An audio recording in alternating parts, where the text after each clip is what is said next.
This explains the good news. May bagong laban, may bagong yugto. Related on. Please one. Only 100.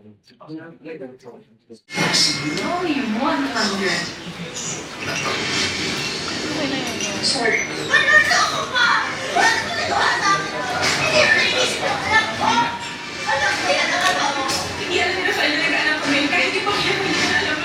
Si Moises yung anak ng mister.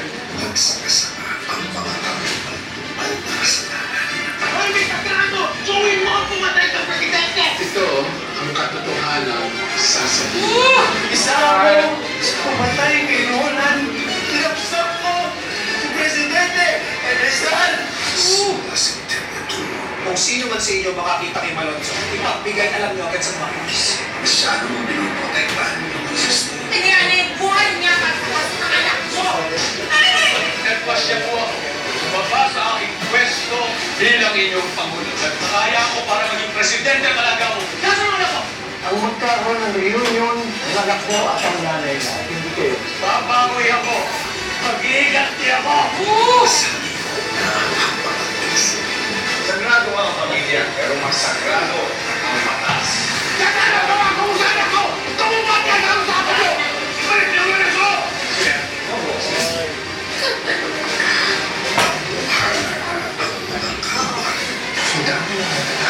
Hindi kami pakipaglaban ng katotohanan. Lagpas yung si Moises. Yung maramdaman ang full vengeance ng GSX. Sinabi kong katotohanan ang protektahan ka. Mamatay tao. Mali pala ang paghahanap ng katarungan. Anong ba niya? Mas Moises, bagong yugto. Meron ako ng that speech. In mind, there's peace. So let me speak of truth about family and brotherhood. Hindi niya alam kung sino na yung Mercedes! Sagrado mundo. Kapatid tayo! Kapatid kita! Hindi ko kaya mapapakalan. That's the worst decision you can make.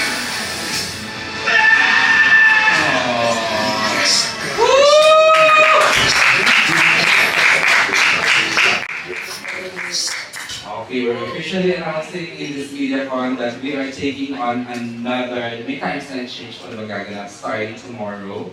We'll have Apiolo react on that and answer that. But before that, hi! Apiolo's na! Diba? Thank you alam na yun. For always be, you taking care of the promo, nakakatuwa kay Kyle Sigrid.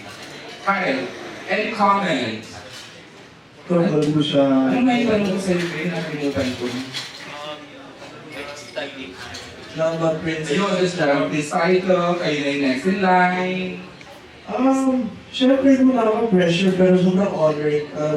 I'm so honored to be called one of the next in line. Napakarami pong mga napakagaling na artista sa ABS-CBN. At para sabihin ko na isa po ako doon. Talagang nagpapasalamat po. I've been in this industry for 9 years and I've been a Dreamscape baby for 8 plus years. Siguro 9 or 8 plus years din. And talagang si Sir Neo, hindi po ako pinabayaan. Hanggang dulo. Sa mga hindi ko nakakaalam, finish po sa akin ni Sir Neo itong show na to habang ginagawa ko pa lang po yung senior high. And talagang pre-nation na po ako. And one of my biggest goals was to make him proud. So, sana, nanonood po si Sir Teo sa Oregon at sana naging proud din po siya sa Speaking of Sir Deo, please watch this channel. Of course, joining us today before I introduce our lead actor, ultimate, our creative advisor, Genesis Rodriguez, is up here. Ano kayo gusto kong tanungin, Genesis can really answer that. Kuya Lee, how does it feel mga barkada mo? Ano yung tanong? Next, di ba sila naman ako nakikita eh? How does it feel na kahit lang parang mentor ka lang mga ganito? Ano ba papunta? I don't want to call it mentorship because I'm still a student myself. You know, I'm still trying to learn, and I guess I'll forever be a student in this industry because I'm asked to mentor the young ones. I would do it in such a way that I would show my authentic self, not trying to teach or let them learn from me the way I do it. Because I also believe that each talent has their own distinct skill. So, nakasaan nila yun. Like, I was telling Kyle na, just watch, but you know, you don't copy, and you also just be yourself. So sa akin, when I saw the two of them, and I saw the passion and the commitment, parang doon pa lang na bumabalik sa akin yung excitement sa trabaho. So I don't want to call it mentorship because parang ayos pa rin na natututo tayo pa lang sa mga open tayo to new learnings, just like what I said kanina. But it's of course, it's a privilege, you know. Pero yun lang sa akin, I'm just happy that I get to rub off on their energy as well. Kasi yung commitment nila sa craft, yung passion, yun yung ano sa atin nag-fuel sa amin to always give it our best. Okay, before we distribute the cast ng pre-table, ito lang gusto ko rin, Peach, kumarap ka sa amin noon, hindi mo pa nakikita yung husay nila. Seeing the whole process of production taking, last taping din, last taping din yan in a couple of days, ano yung na-discover mo talaga sa husay ng dalawang bata? In all honesty, I've never been this invested in a show. You know, when I I say, can feel, tapos na ako sa show, but when Tito Deo pitched this last year, and he said, this is a good project to have, you know, boses ka ng society, and you get to play a character na, masasabi mong, not just challenging, pero milestone for my career as well. Pinanood ko siya from day one. You know, I'm so happy seeing not just their growth, but yun nga, yung, they owned it. Great. Hindi kami nag-uusap sa set, pero pag nag-take na, you know, he becomes my son, he becomes the character. Kami natuloy na may lead. Grabe yung energy.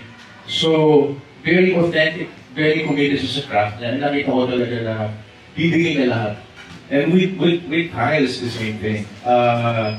Hindi pa nagsisimula yung show, ang mga talaga, he's very invested. So he became Moises, and to the point na hindi mo na makikita si Kyle sa set, parang siya si Moises. sobrang ang galing tayo. So yesterday, when we did the last scene from Tatlo, si Gray nandun siya sa Putitan at 2 o'clock. Wow, okay. Tapos sila nandun sa, hukay. Pero wala kang maliliit na complaint, you know? Yun talaga yung pangahawakan mo pag mga itong show. Kaya I'm just really proud that I became part of the show. And yun nga, halfway through, marami pang mangyayari. And marami pang bibigyan yung dalawang na sobra. Peach, kasi tomorrow, September 2, officially, 3 kings are taking over ABS-CBN prime time.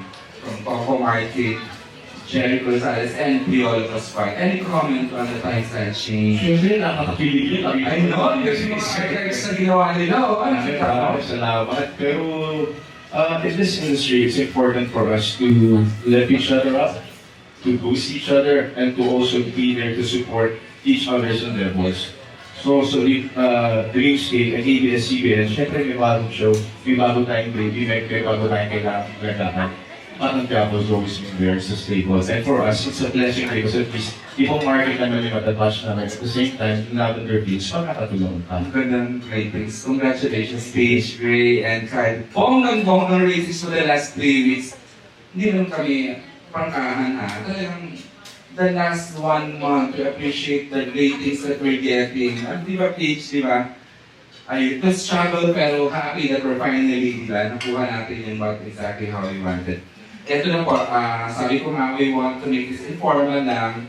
Aaron, you're trying to tell me kung saan lalagay per table ang ating 3 cast. Ayun. So, PJ can stay there, and then Gray can stay there, and then Kyle, we stay in the bar na.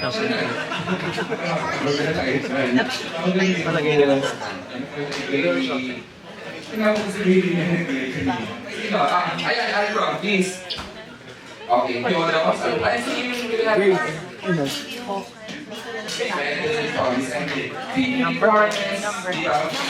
will let to do this. Dito.